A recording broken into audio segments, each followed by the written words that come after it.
Well, hello again, my friends, and it's been a while, hasn't it? But welcome back to the Invisible College. My name, in case you don't know, is Adrian Gilbert, and we've been doing these lectures now for, I think it's getting on for 3 years. But we had a hiatus. I think most of you know that I actually contracted the famous COVID in July, and I was really quite ill with it. It affected me badly, particularly it affected my eyes actually, which made it impossible for me to carry on with my work. And so I haven't been doing these lectures for a couple of months now, and I was going to take off the whole of this month, but something happened. As you may know, I was on Coast to Coast AM with George Newry just last week, and it's very interesting. We did a 2-hour interview on the telephone, and as a result of that, nearly 200 new people have subscribed to the channel, which has pushed us over the 1,000 mark, which is a major thing for us to get YouTube to start promoting these videos. The other thing we need is 4,000 hours of viewing. It sounds an awful lot within the last 12 months. And I think we're over 3,000. So with 75% of the way there. So I thought I'd better get on and do more lectures. And I also wanted to reward all of you for sticking by me. Both subscribers to the channel, most of you stayed on, and Patreon members as well. So I wanted to say thank you, and I thought I'd better get on and start doing more lectures. And I'm going to start off picking up where we left off with the Book of Revelation. And in this lecture we're going to cover chapters 17 and 18, which are all about the Scarlet Whore of Babylon. We're going to have a bit of fun with this one, and it's not going to be quite what you think. You're going to be surprised, but I think you're generally surprised by my lectures and the way they go, and I think you're going to find this interesting and a convincing interpretation of what this image is all about. So, the Scarlet Whore of Babylon. I think this is going to be lecture 21. But I'll do that when I do the thumbnail for this. This is in the Book of Revelation, as I said. Right, now let's begin here. You can see her there riding on the back of the beast with 7 heads and 10 horns. And I'm going to read out what I've written here, because I did a lot of work on this. As with so much else in the Book of Revelation, it is not meant to be taken literally. What we are dealing with is a vision of the future, but in the form of symbolism. The Scarlet Whore, or prostitute of Babylon, is a complex image that we need to unpack. First, we must understand that what John is seeing is more like a dream than a literal vision of the future. So just as Daniel had to interpret the dreams of Nebuchadnezzar, king of Babylon, so we need to interpret this vision of John's as a symbol of something else. Right through this book of Revelation, you see this weird imagery, and you think, well, what the heck? You know, is it going to be some crazy beast with 7 heads? It's going to be running around on the earth, you know, sort of Godzilla. No, it's not that at all. These are symbols. They're imagery produced in John's mind as he has his vision, and he's taken to heaven and he's shown things. He meets angels, bowls of wrath and things, were cast down. Those are all images, symbols relating to what's going to happen. And it's down to us then to unpack the symbols to see what they really mean. And to do that, we need to, first of all, reference other things in the Bible, but we also need to know about history, and we need to know a bit about ancient ideas of the way the universe was, and about esotericism. But we also have to have a certain level of intuition. But that's a whole other subject. Now, the story of the damnation of Babylon actually begins in chapter 16. That's the previous chapter. At the end of this chapter, after the seventh angel has poured out his bowl of God's wrath into the air, there is lightning, hail, and a huge earthquake. We covered all this in the last lecture, so I'm not going to recap here. Then we're told, the great city split into 3 parts, and the cities of the nations fell. And God remembered Babylon the Great, to make her drain the cup of the wine of the fury of his wrath. So they don't say which is the great city that is split into 3 parts in this earthquake. Is it Los Angeles? Is it New York? Is it London? Paris? It doesn't say. All it says is that God remembers Babylon to make her drain the cup of the wine of the fury of his wrath. So he's already had 7 bowls of wrath poured out on the earth. Now Babylon the Great is for it. He's remembered, there's this Babylon, and I've forgotten about Babylon. We got to do something about Babylon. So the story of how the whore of Babylon is to be punished is told in exquisite detail in the 2 chapters that follow. But we have to ask ourselves, why Babylon? To answer this question, we must first turn to the history books. In Hebrew, Babylon is called Babel, which means the gateway of God. I don't think anyone thought that they could, build a tower brick after brick after brick and eventually get to heaven.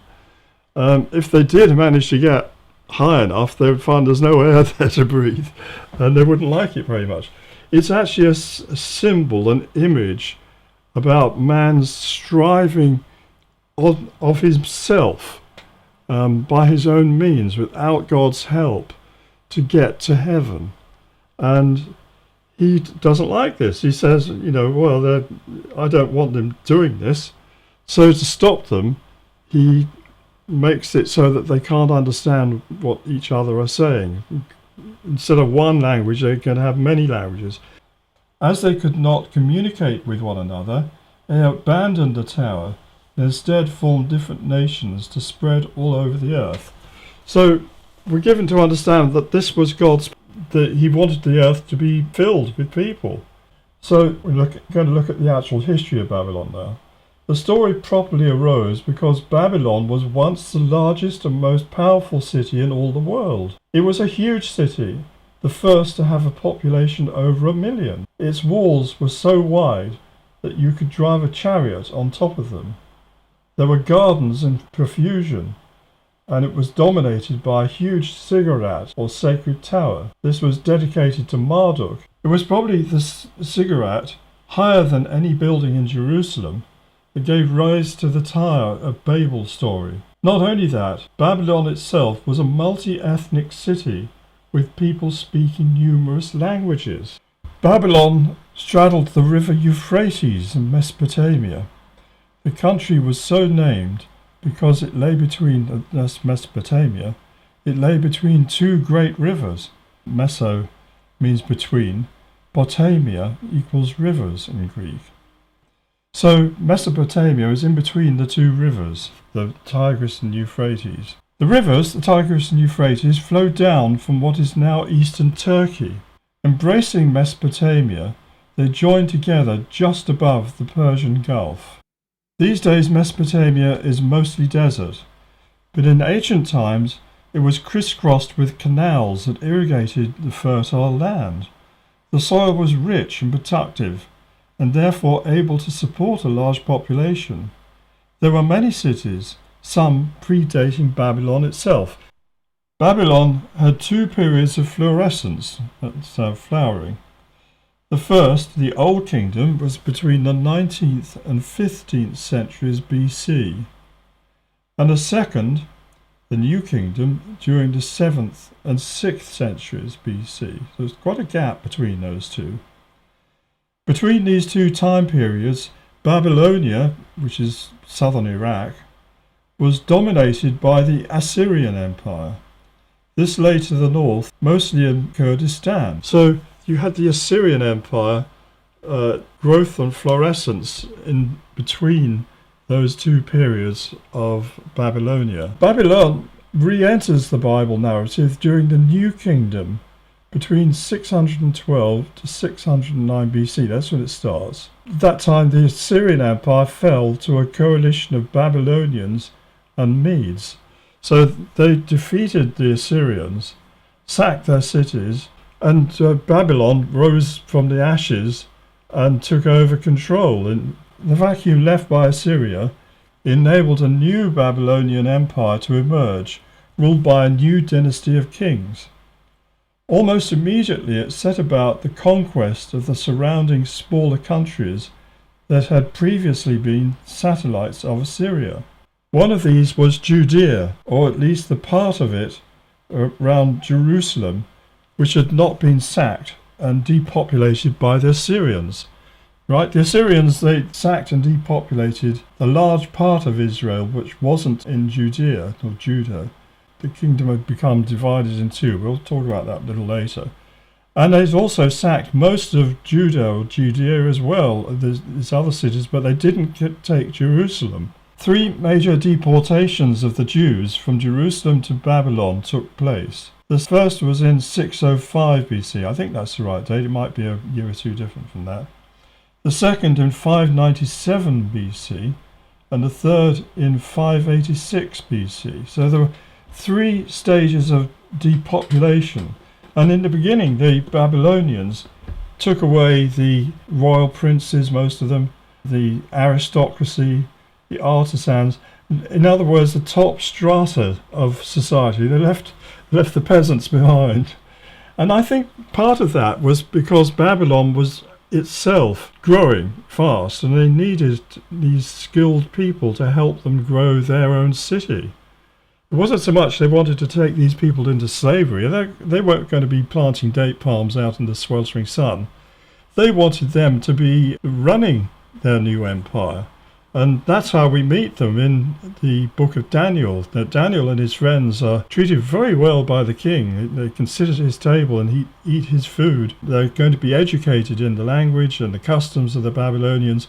But what the Babylonians really wanted was to bring these immigrants back to their country and then turn them into Babylonians. That was their real plan, at least at that time. And then the Judeans misbehaved and rose in rebellion, and so they went back twice. Those times they took other people and they treated them more harshly, and the last time, in 586 BC, they burnt down the temple.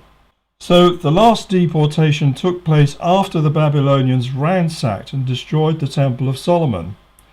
They took away the holy vessels of gold and silver, but did not get hold of the Ark of the Covenant.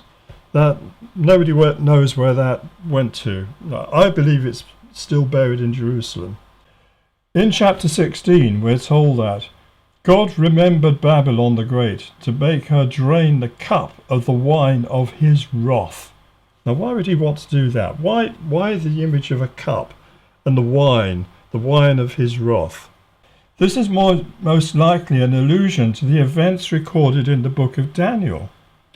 The last king of the Neo-Babylonian Empire was Belshazzar. He was a debauched, dissolute man who held a huge party. As part of the revelries, he ordered that the golden cups taken from the Temple of Solomon be brought to the table. As he and his guests, many of them prostitutes, drank wine from the holy vessels, so a finger appeared from nowhere and drew on the wall in Hebrew the words Mene, Mene, Tekel, Upharsin. Nobody could read that. They couldn't read the writing. They didn't know what that writing was. And so they asked around, does anyone know? Can anyone tell us what this is? And some of the old men there said, well, there is an old guy called Daniel who did a lot of work for your grandfather. We think that's probably in Hebrew, and he could read that for you. So they bring Daniel in, and he reads it and he translates it. Many, many tekel opazin. And he says, you've been weighed in the balances and found wanting. Now, that actually is an interpretation of what was written. I have my own theory about this.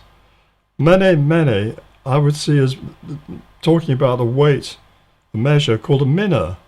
So a minna and a minna, yeah? And you put them in the balances, one on each side, and they balance. I think a minna, I think that weigh about the same as an ingot of gold. So you put one in each side of the balances, they're going to balance. But you put in a tekel or shekel on one side, that's only a coin, a small coin, weighs about 10 grams. Put that on, and it's going to tip up the balance, right? So the two minnas, I think, represent Babylon and Persia. But the shekel or tekel is the Medes, which are a much smaller tribe than the Persians. And they were allied to the Persians, that's enough to tip the balances. I think that's what the literal meaning of that is. But I could be wrong, you know. We hope we do our best, as they say. That night the Persians and Medes entered the city, and Belshazzar was deposed. I think he was probably killed as well. As far as the Jews were concerned, the Jerusalem Temple of Solomon, which the Babylonians destroyed, was the holy sanctuary of God. That being so, everything in it belonged to God too, including the golden cups. Right? So they've been slurping out of the golden cups that belong to God. These prostitutes. So that has obviously got some relevance to this image, I think. During the period of Nebuchadnezzar's reign, these had been kept. Nebuchadnezzar was the king who had deported Daniel and his friends and the other Jews in first of all, I think 597, and then again in 596. And he reigned a long time. So during the period of Nebuchadnezzar's reign, these had been kept safely locked away. The various miracles he had himself witnessed convinced him that the God of the Jews was not a being that you wanted to trifle with. Drinking wine out of his vessels of gold would not be a wise act. Nebuchadnezzar had witnessed a number of things, you know, the boys being cast into the burning furnace and coming out alive, having his dream interpreted about the statue with the golden head representing him, and then the succession of empires afterwards. He himself was turned into a beast of the field. That Daniel warned him that this was going to happen to break his pride. And he's turned into, he had some kind of psychological breakdown, and he went and lived outside in the rain and like a beast in the field eating grass for 10 years. Eventually he recovered his sense, so he didn't want to drink out of the vessels of gold. But Belshazzar, this young man who come much later, dissolutely debauched, he didn't think that way. Clearly there is a connection between the story of Belshazzar's feast and the appearance of the whore of Babylon carrying a golden cup of her abominations. But her symbolism goes much wider and deeper than this. And that's what we're going to explore now. Chapter 17 begins, Then one of the 7 angels who had the 7 bowls came up to me, me being John. Come, I will show you the judgment of the great prostitute who is seated on many waters, with whom the kings of the earth have committed sexual immorality, and with the wine of whose sexual immorality the dwellers of earth have become drunk. So he's going to show him the truth about her. And he carried me away in the spirit into a wilderness, and I saw a woman sitting on a scarlet beast that was full of blasphemous names, and it had 7 heads and 10 horns. The woman was arrayed in purple and scarlet, and adorned with gold and jewels and pearls. holding in her hand a golden cup full of abominations and the impurities of her sexual immorality. So there she is, riding on the back of the beast, the kings and people bowing down to her, and she's riding the seven-headed beast with the 10 horns, and she's holding the cup of her abominations. And on her forehead was written a name of mystery, Babylon the Great, mother of prostitutes, and of earth's abominations. Now what does this mean? And I saw the woman drunk with the blood of the saints, the blood of the martyrs of Jesus. Well, that's pretty strange. Babylon, if there was any Babylon there at the time of John, was probably a tiny little city. Time of Babylon's greatness, there were no Christians or martyrs to be have their blood shed. So it can't really mean that. It's got another meaning. Before going further, it is worth saying that Babylon was famous for its cult of the goddess Ishtar. I've mentioned that also in an earlier lecture. In her mythology, she had to play the whore. Accordingly, every Babylonian woman was required once in her life to sit by the Ishtar gate and sell herself sexually to the first man that threw money into her lap. She could not leave until this was accomplished. That's the Ishtar gate. She would then donate the money to the cult of Ishtar. Now, supposedly this was a sort of humbling experience for the women to show that they were no better than Ishtar. The great goddess had to prostitute herself. They must do the same as a kind of penance, I suppose. They didn't want to, but they were going to have to. This applied to high-born women as well as slaves. They were all required to be prostitutes at least once to show they were not superior to Ishtar. In this sense, Babylon was famous as a city whose religion was prostitution. So we're beginning to see a bit more about this imagery to do with prostitution and Babylon as being in some ways central to its cult. But it goes even further than this. The angel now offers some interpretation. When I saw her, I marveled greatly. But the angel said to me, Why do you marvel? I will tell you the mystery of the woman and of the beast with 7 heads and 10 horns that carries her. The beast that you saw was and is not, and is about to rise from the bottomless pit and go to destruction. And the dwellers on earth, whose names have not been written in the book of life from the foundation of the world, will marvel to see the beast, because it was, and is not, and is to come. Right, so that's a riddle within a mystery, or words to that effect. This calls for a mind with wisdom, this is the angel saying this. The 7 heads are 7 mountains on which the woman is seated.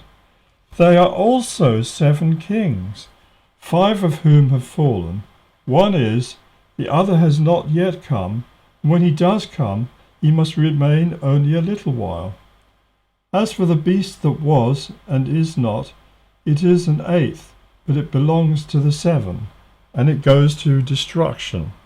Now then, in the first clue to the meaning of this prophecy is to be found with the cult of Ishtar and Babylon. The second is undoubtedly the Roman Empire. Yes, the Roman Empire.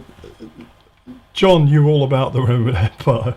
It was persecuted by himself in his old age and forced to live in exile on the island of Patmos.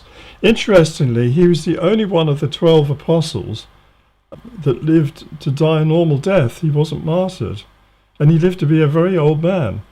And at the time of Jesus, he was the youngest of the apostles, so he lived right through that first century pretty well. Jesus, I believe, was crucified in 29 AD, and we can imagine that John living on into the 90s, or, as an old man, if he'd been possibly, let's say, 18 at the time Jesus died, 70 years later, he'd still only been 88. So he lived right through that first period of the Christian age. And I think there's a good reason for that. We're told that he was Jesus' favourite apostle. And he was also one of the three that were picked out specially to see things and be shown things that the other apostles weren't. For example, the Transfiguration. Only those three witnessed it. And they were Peter, James, who was John's brother, and John himself. And Peter and James were both martyrs. So John was the only surviving witness of some of the miracles of Jesus that the others, the other 9 of the 12 and whoever else had come later, hadn't seen. So it's very important that this eyewitness, live as long as possible and help.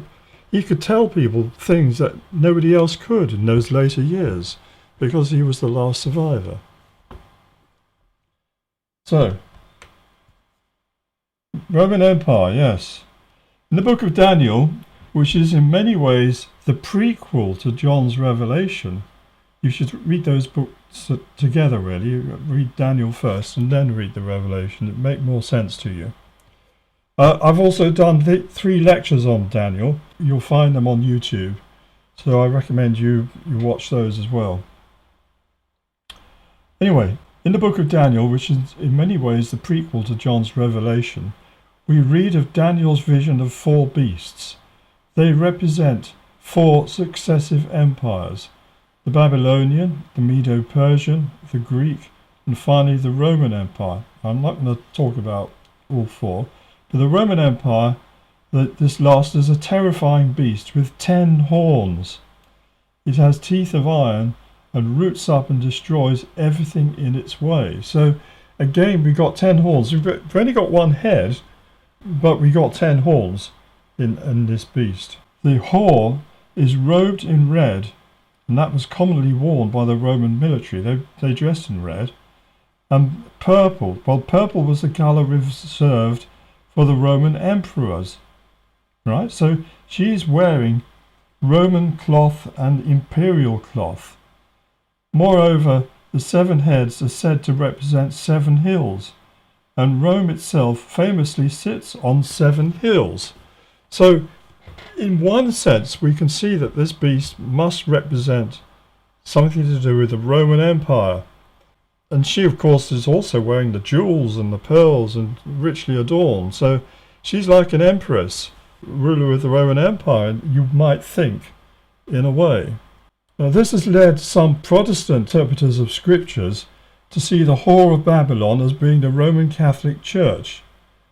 This is why she is shown here wearing the papal tiara while kings bow before her.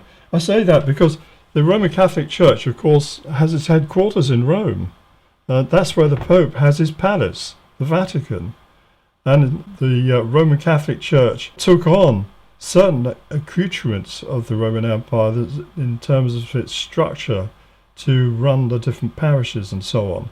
It has a pyramid of authority with the Pope himself at the top. So this is seen by some Protestant churches or preachers, the whore of Babylon, as being the Roman Catholic Church, and they take it that far and no further. Whoever drew this picture was interpreting her as being the Church of Rome. In the opinion of these interpreters, the Catholic Church, with its emphasis on statues, the adoration of the Virgin Mary, in the Catholic Church, the Virgin Mary has a very, very high prominence. She's the mother of Jesus, but they treat her, well, as the most senior of all the saints, and they even regard her as having been crowned by Jesus as Queen of Heaven, which is stretching a point from your dear old mum, in my opinion. So the adoration of the Virgin Mary and its pyramidal organisation in emulation of the old Roman Empire is a false church, a harlot. That's what they think. And you will find that interpretation all over the internet, in many books by these kind of preachers. But is this a fair interpretation of John's vision? I don't think so. For the angel points out that though this Babylon sits on 7 mountains, the heads also represent 7 kings. Aha. Each of these kings represents an empire. We've gone through this in earlier lectures, so I'm not going to give you the proofs for all this. 4 of these are easy to interpret as Babylon, Medo-Persia, Greece and Rome. Yeah, the 4 beasts that Daniel saw. To these, I believe we should add Assyria, as it carried away the northern kingdom of Israel, and many of the Jews too. The 6th would be the Islamic Empire, which ruled over the Holy Land from 640 AD to November 1916. That makes 6 kings. So what is the 7th? I don't think we have to look very far. It is surely the same as the beast with 7 heads and 10 horns that also comes out of the sea, and whose number is 666. We've met this beast earlier. We've talked a lot about him. And he comes out of the sea. The sea represents the nations. We're told that in the Revelation. So this beast comes out of the nations. It's the United Nations. And we discussed this beast in great detail in the 2 lectures I did on the mark of the beast. And what is that mark all about? The beast represents a short-lived but dominant empire that seeks to revive the totalitarianism of Rome. Its number of 666 refers back to the reign of King Solomon. Well, that's an odd thing to say. He ruled over all of Israel in succession to his father David. So you heard of King David and how he greatly built up Israel into this powerful kingdom. And his son, who took over after him, Solomon, he was the one who built the temple, Solomon's temple. And under him, the state of Israel reached its greatness. It went down steeply after that, but that's the time of its greatness. First of all, David and then Solomon. But Solomon taxed the people of Israel heavily, for he was greedy for wealth. In 2 Chronicles chapter 9, verses 13 to 14, look this up, we're told that his income per year was 666 talents of gold. This was in addition to the profits made from trade, so presumably was revenues from the taxation, right? The 666, the taxation that he's taking from the people of Israel is 666. He was greedy. He was a nasty man. He was impoverishing his own countrymen to enrich his coffers and have a lovely palace and a great life for himself. He was the elite. He was the guy who wants to rule the world and have everything. David had a number of wives, but Solomon surpassed him many times over. He indulged himself sexually, having at least 800 concubines as well as 200 wives. I mean, come on. Does anyone need 800 concubines and 200 wives? I think most of us have enough to do with one wife, that is. But he obviously had unbridled sexual desire. He couldn't have enough, worse than many rock stars. You could say that Solomon's lust for women was inherited. His mother was Bathsheba, wife of the captain of the guard, who King David saw naked and lusted after. You can see David up in his castle or palace looking out, and he's seeing her naked. She was sunbathing on the roof, I believe. His greatest sin was he sent this loyal soldier, her husband, to certain death in the front line of battle, just so that he could marry his widow. Bathsheba was already his mistress even before that, and the result of their union was Solomon. So she became one of his wives, having arranged for her husband to not be murdered exactly, but put in the front line of battle, so he was going to be one of those killed, and David could run off with his wife. I mean, it's a terrible thing to do. So Solomon was born from that union, so that's a pretty bad start to begin with. Unfortunately, Solomon allowed these women, he's at 800 concubines and 200 wives, many of whom were foreigners. You know, we read about the Queen of Sheba, don't we, coming from Africa, to import Baal worship, or as they say in America, Baal worship. Or we say Baal in Baal worship, and other forbidden cults, such as worshipping Moloch, to take root in Israel. Many of the later kings of Israel and Judah, I speak about Israel and Judah as two separate things, because after Solomon's death, the kingdom was divided in two, and the larger part, the top part, was called Israel still, and it had a new capital at Samaria, and the southern kingdom retained the name Judah after the tribe of Judah. It only had two tribes, Judah and Benjamin, and that was in the southern kingdom, and Jerusalem was their capital. So many of the later kings of Israel and Judah followed these cults and others in preference to the worship of the God of Abraham, Isaac, and Jacob. In other words, they broke the covenant, they broke the contract with God that had been made on Mount Sinai at the time of Moses. And nothing gets God more annoyed and riled up in the Bible than people breaking their covenant. Worse still, some of them even encouraged child sacrifice to the statues of the gods.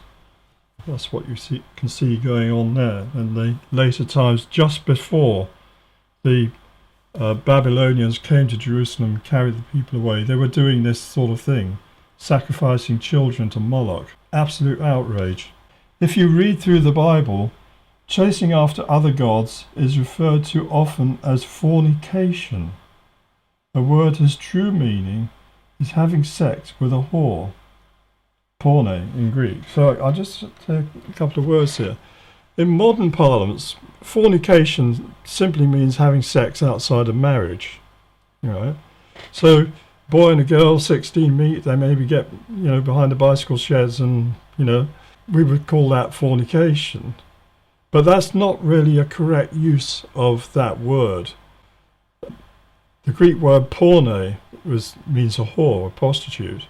And so fornication comes from pornication, going to whores. And there's a good reason for that. Basically, in that time, right up until really quite recently, a woman's honour was terribly important to her. Her reputation, her chances of getting married, depended very much on her being a virgin. Still does in many parts of the world, not in the West anymore. But she had to be seen, at least seen, to be pure. So if a man wanted to have sex outside of marriage, he was probably going to have to go to a tart, a prostitute. And that was quite common in the oldest profession. So fornication really meant going to have sex with a prostitute. And that's used as a symbol. Instead of having sex morally with your own wife with whom you have a contract, covenant, called a marriage vow, you're having sex with someone for money. You're paying them for, to give you a bit of pleasure.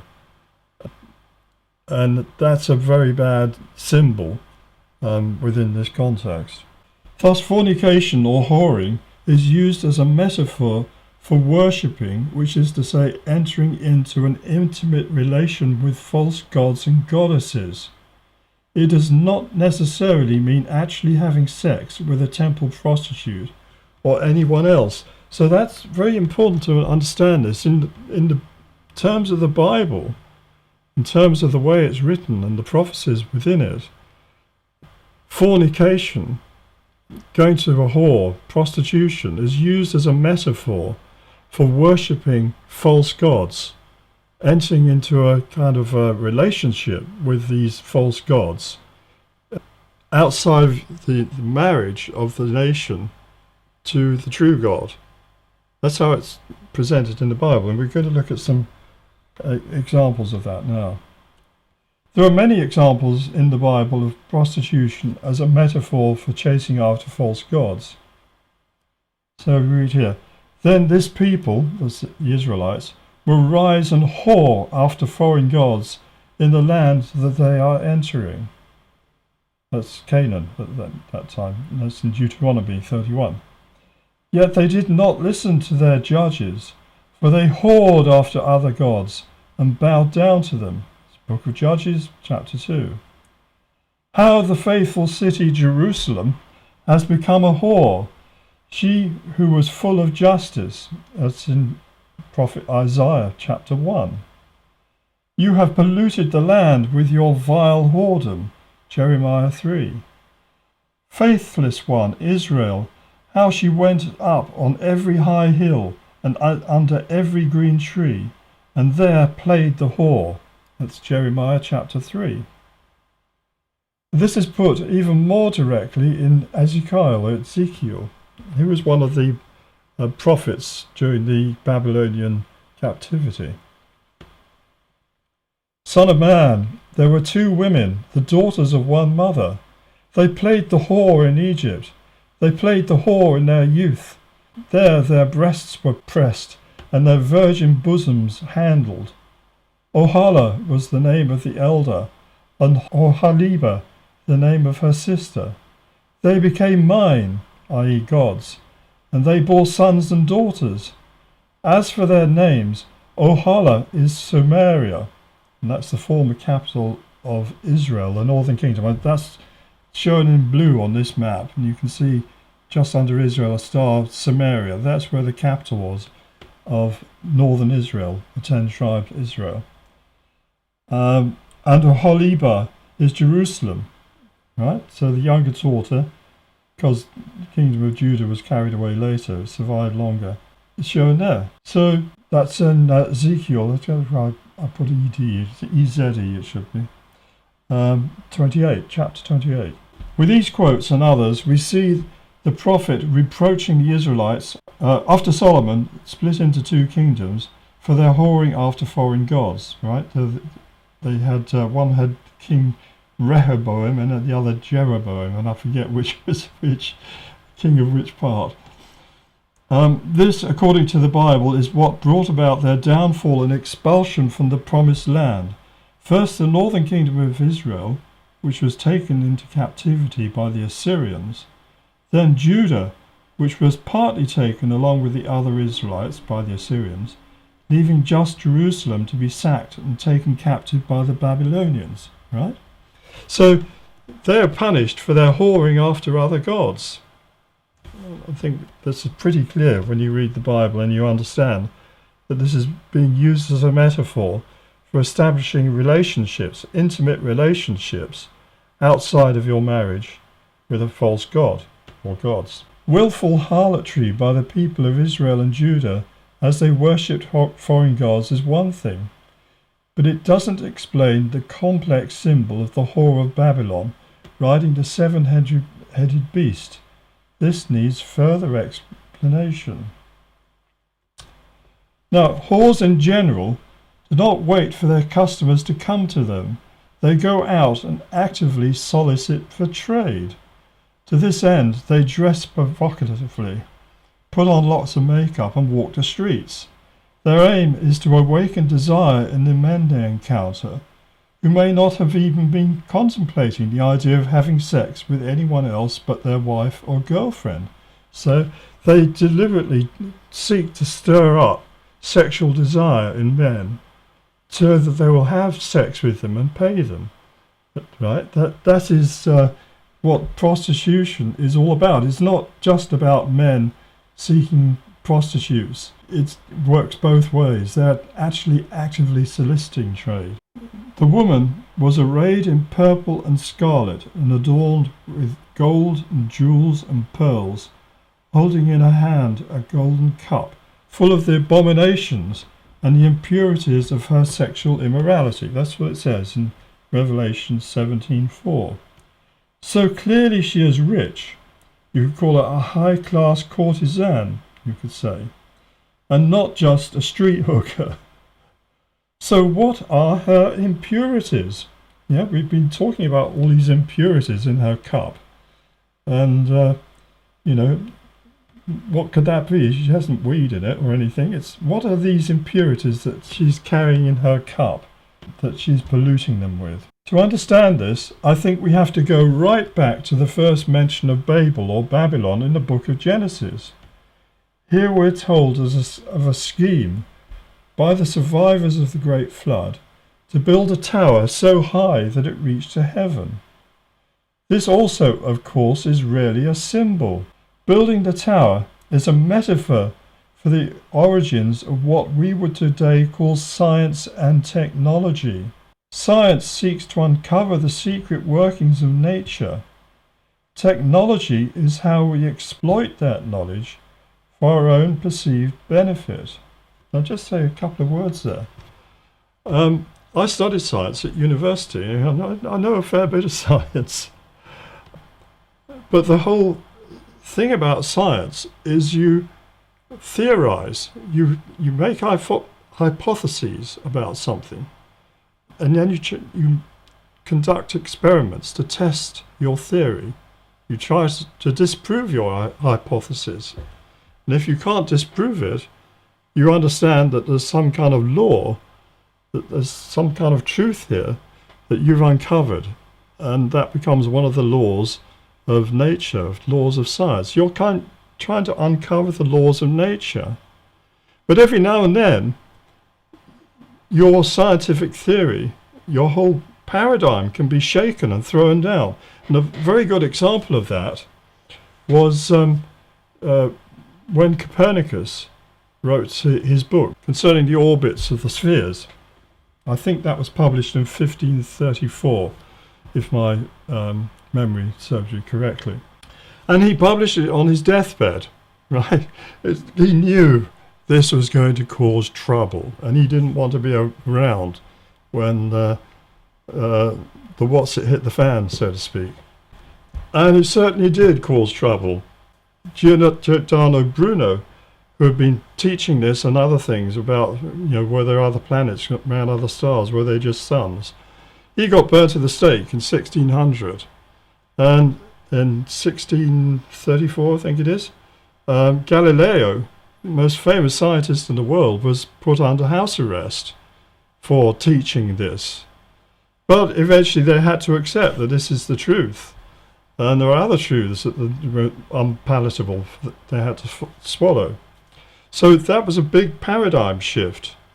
When science, you have to cast out one theory and bring in another. And this happens all the time, or it should do. But the trouble is that scientists, like the Catholic Church in the 16th century, is very reluctant to let go of theories that is cherished theories that it's built up over generations, and embrace something new, some new concept. So this tower that gets built up is theory upon theory, unlocking this law, that law, a bit more about nature. And you can build a colossal edifice of ideas over time, but eventually it has to be toppled over because the fundamental ideas get disproved. So this happens in science. I'm sorry if I'm not being that clear. I'm trying to explain this as best I can. But you can think of Babylon was the place where they invented science. Maybe they did in China as well. But they invented science in Babylon, and they studied the heavens. They studied the movements of the stars and the planets. And from that, they worked out the 360-degree circle. They split that into 12 groups of 60, so the number 60 became very important for them. And they counted in 60s, and we still have that with our time today. 60 seconds to a minute, 60 minutes to the hour. The aspects of this Babylonian system are still with us, and they also had counting racks you slide the beads across, sort of early kind of computer. I forget what the proper term is for that. You know what I'm talking about. So they were very into mathematics. They were into counting, and they were into accounting. Building the tower is a metaphor for the origins of what we would today call science and technology. So technology is when you take what you learnt about the laws of nature and you apply it to your own benefit. And a good example of that is the steam engine. Once they've worked out the principles of how you can heat water up and turn it into steam, and you can condense that steam back into water, it causes a pressure difference, and you can use that pressure difference to move a piston. And then they started building big machines to do that, and they could drive weaving looms with that. And suddenly you're into the whole business of making textiles using fire from coal and water to drive your machines, your mill, instead of having to have a water wheel, and the water dries up sometimes. You have the constant energy system. Same with the car. Same with atomic energy. Build an atomic reactor, make electricity, put the lights on. Mankind is always doing this. We seek to understand the laws of nature, and then we seek to harness them to our own benefit. The trouble is, we're sorcerers' apprentices, and we often screw up, and we end up causing terrible trouble because we don't fully understand nature and those laws. We don't understand that, we produce byproducts which are deadly poisons or pollute the seas or, leave plastic everywhere. We don't take that into account. And the reason we continue this way is because we want to make money. And that's another thing that the Babylonians were very much into, was trade and making money. And they used their knowledge of numbers to do accounting. And most of the cuneiform scripts and things they find are accounts. You owe me so-and-so, not many shekels, that sort of thing. So we have the whole commercial thing beginning in Babylon, the idea of learning about nature and then harnessing that knowledge to make money. But there's another thing to it as well. It's not an accident, therefore, that the Babylonians are famous as the world's first great astronomers. They devised the calendar, and then from this they developed a hexadecimal, that's 60, based on sixes, system of counting. They were also great merchants and developed systems of accounting. The Babylonians were also highly superstitious. They practiced astrology and looked for auguries in the sky before attempting major endeavours. They also read the livers of freshly slaughtered animals, especially oxen, to see if the portents were promising. They practiced magic of many kinds, calling up spirits and using them to either bring about good luck for themselves or ill fortune on enemies.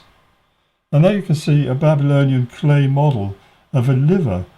That's what an ox liver roughly looks like. And I presume that they look on the actual liver they've got to see how these different areas of the liver are. Does it look healthy? Does it look the right colour? That sort of thing. Maybe they put a matchstick in the ones that interest them, and they can read that, a bit like reading on a horoscope, I guess. And they used to slaughter an animal and pull out his liver and read the auguries of what that liver told them. Extraordinary piece of superstition. In addition, they had a pantheon of gods. The local high god was Marduk, or he's sometimes called Merodach. He was associated with the planet Jupiter. When the Jews arrived in Babylon after the fall of Jerusalem, they would have been amazed by both the size of the city, they'd never seen anything that big before, and the complexity of the culture.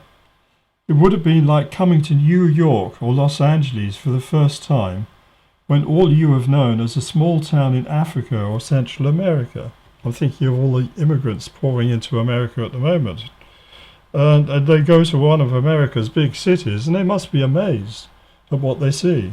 In 539 BC, Babylon fell to the Medes and Persians. We talked about that.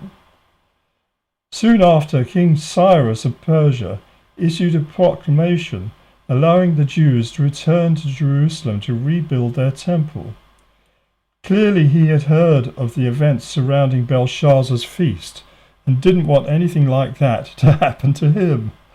Better by far to send the troublesome temple vessels back to Jerusalem. I think he was a pragmatic guy. He had heard about this and he thought, let's get rid of this stuff. This God of the Jews, He's a bit powerful, and we don't want to upset him. No, they can go back and build their temple. I think that's a good idea. Maybe he'll be pleased then, and he won't trouble us. I think that's what he was thinking. However, many Jews preferred to remain in Babylon and Persia rather than to return to rebuild the land of their forefathers. In general, life in Babylon was good, and they were enjoying a relatively high standard of living. You could buy anything in Babylon, earn good money. Why throw all that away because the Babylonians worshipped Marduk instead of Jehovah? Better to bow down to Marduk once a year, and then you were free to worship Jehovah the rest of the time. It was a good deal. Yeah, you can imagine them saying that. This was, of course, tantamount to accepting the whore's cup of abominations in exchange for the good life. Yeah, now I think we're getting a bit closer to what this is all about. By the time St. John was experiencing and writing down his vision of the apocalypse, Great Babylon was no more. If there was still a city of that name in the region, it was certainly not a significant one. Power had long since moved back north, not at the Tigris River. Though contested with Rome, Mesopotamia lay mostly in the sphere of the Parthian Empire, whose capital was near modern-day Baghdad. Right, there had been an earlier city of the Greeks called Seleucia there, and later on the Parthians built a new capital called Ctesiphon, close to where Baghdad is. So that was, well away from Babylon, and actually the Euphrates River moved its course and was no longer flowing through Babylon, and it became just a ruin, desert ruin, as it is now. As we have seen, the figure of the whore of Babylon employs imagery derived from the Roman Empire. This is not surprising, as Rome was a dominant power. John had lived through the period of the Emperor Nero, when Christians were first persecuted. He probably wrote the Apocalypse during the reign of the Emperor Nerva. However, the prophecies contained in the Apocalypse are not aimed at Rome. They're addressed to the end of the age, which is now. So using today's context, what might the whore of Babylon represent? This might surprise you, but I think she represents the enticing nature of modern-day materialism. The cup she offers contains the false promises of progress in place of belief in a transcendent deity. Modern medicine prolongs life. Machinery takes much of the drudgery out of work. Houses are more comfortable, and the majority of people, at least in the Western world, have a higher standard of living than most kings ever did in the past. The whore feeds on our addictions to pleasures of all sorts: alcohol, drugs, sexual immorality, entertainments galore, more food than we can eat, and new toys. We lust after these things and ignore the simple truths of the Ten Commandments. In our world, vices such as greed are treated as virtues, and virtues such as modesty are regarded as weaknesses. Yeah, it's true, isn't it? Greed is good. Gork and Gecko, isn't it? Famous movie, wasn't it? Wall Street. Greed is good. People lust after cars. They want to show off to their neighbour with a brand new car. Must be an electric one now, I suppose. They want to wear bigger diamonds and bigger rubies and have a better, more fashionable clothing. Just like the whore, you know? We're all in love with the whore. The whore is materialism on one level. She is able to seduce the world because she rides on the back of the beast with 7 heads. The beast represents, as we've discussed elsewhere, our globalized society. It puts its mark, 666, on us. It turns us into greedy monsters with no faith in God. Yes, that's the other aspect of the modern day science. It is atheistic. Science is actually against religion. You might think, well, you can be a scientist and still be a Christian and a religious, but basically, science always looks for answers within the natural world. It used to be called natural philosophy, and that precludes and ignores entirely the idea of the supernatural world, supernature. I was asked, actually, by George Nuri on the radio program if I believe that at the time of the Exodus, the Red Sea parted to allow Moses and the Israelites to cross. And I said unequivocally, I believe that. It's a miracle. Now, I think George is a bit taken back by that, because we've been taught there must be, if it happened at all, it must be a natural explanation. Maybe the moon was in a certain position. Maybe there hadn't been any rain and the water's a bit low. I don't think so. There is such a thing as the supernatural. There are miracles. It's just that we don't see them. Yeah, we're not aware of them. Sometimes people see them, but supernature cannot be explained by nature.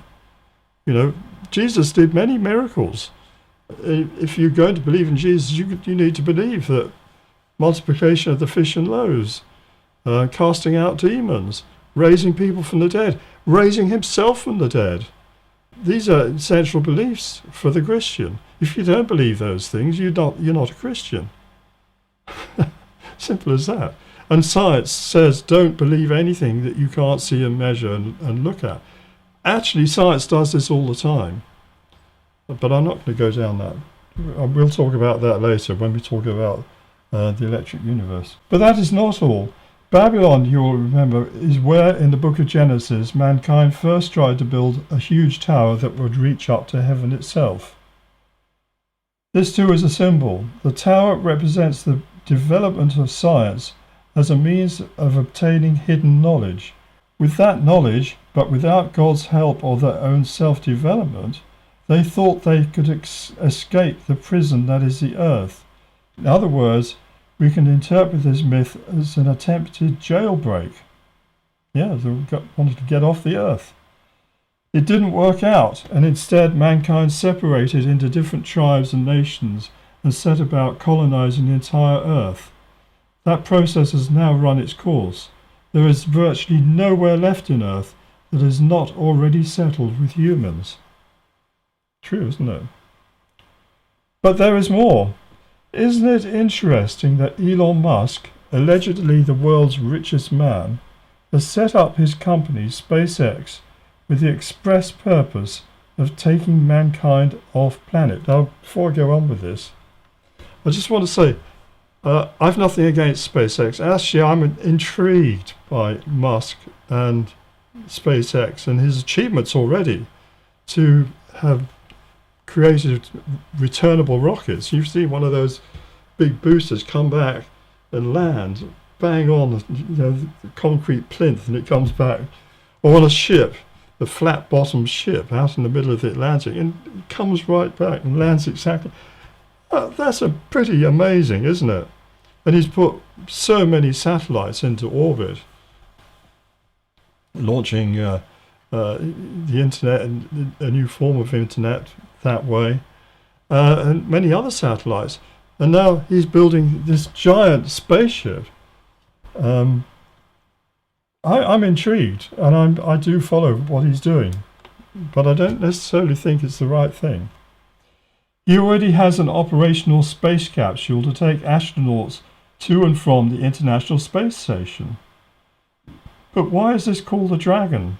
Was that an unconscious thing? We'll call it the dragon.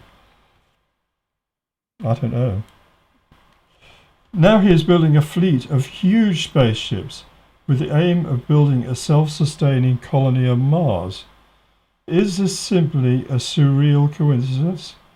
How come this is happening just when biblical prophecies indicate that we're living in the end times? I'd like to put a picture of the spaceship. I thought I'd better not.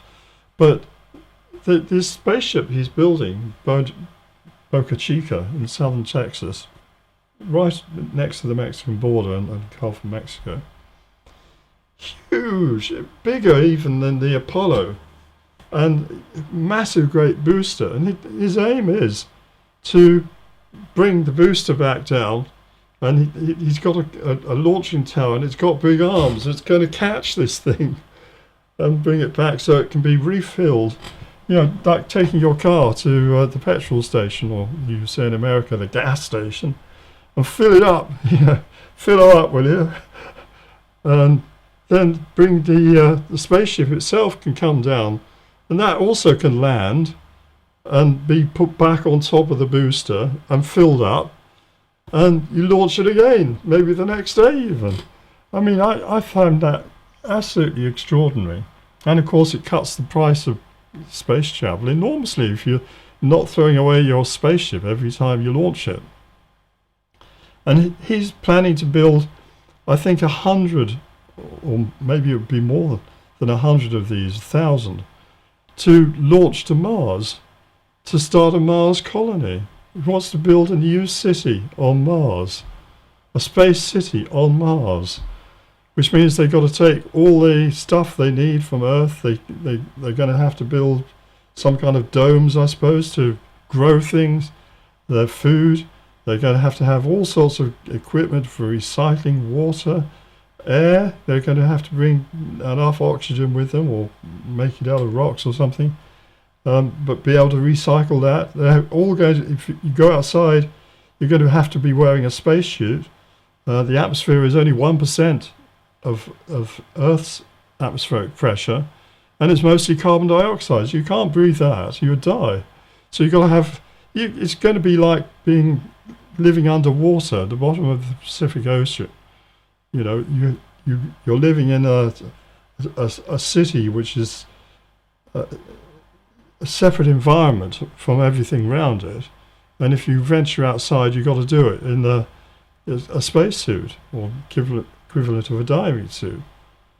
I mean, it's very, very weird, I think, because we're souls, and these bodies we've been given are appropriate for this planet Earth. Why take one of these with you to Mars? What you need is to be your soul connected up to the solar logos. So we're going to talk about that again later. You need to have an astral body, as they call it, body of light, that can. There are probably people with astral bodies of light, already on Mars. You won't be able to see them, but they'll be there. You don't need to take Earth with you. But if you're a scientist, you don't see things like that. You don't know anything about astral bodies. You don't know anything about cosmic energies traveling through space that you can live off. You don't know anything about any of that, because that's all supernatural. This is why you need to be aware of the natural world, or the enticement of the natural world, and the enticement of scientific knowledge and technology, because it takes us away from our true destiny, which is as souls to develop ourselves and go back to heaven in the normal way, which is what true religion teaches. So I'm a bit sceptical about Elon's plans, but I'm fascinated nonetheless, and I should be very interested if he can even get one ship to Mars. Whatever is the case, there's no doubting Elon's sincerity. He truly believes that science is the way forward for mankind to colonize first the solar system and then the heavens, other star systems. However, perhaps this is another of the whore's wiles. Is he repeating the mistake of the Tower of Babel? I think that's something for the rest of us to ponder. So, I don't know if you followed all of that. I hope so. A rather different way of seeing the story of the whore of Babylon, but I believe truly that she represents science and technology, materialism, and our attitude to the natural world, and our delusions about it, when we should be concentrating on re-establishing our connection with the Logos energy, the energy of God, and resurrection of ourselves as souls in our astral bodies, able to leave this earth wearing our wedding garment, as Jesus calls it, with oil in our lamps, to go to the next level. Because there's a whole universe up there, and we're not going to need one of Elon's starships to get us there. So thank you very much for your time. If you're not already subscribed, I would ask you again, please do. Give this lecture a like if you can. And perhaps you might even consider becoming a patron. I don't know. But I'll leave all that for you to read now. Thank you very much again, and I look forward to our next meeting. Bye-bye.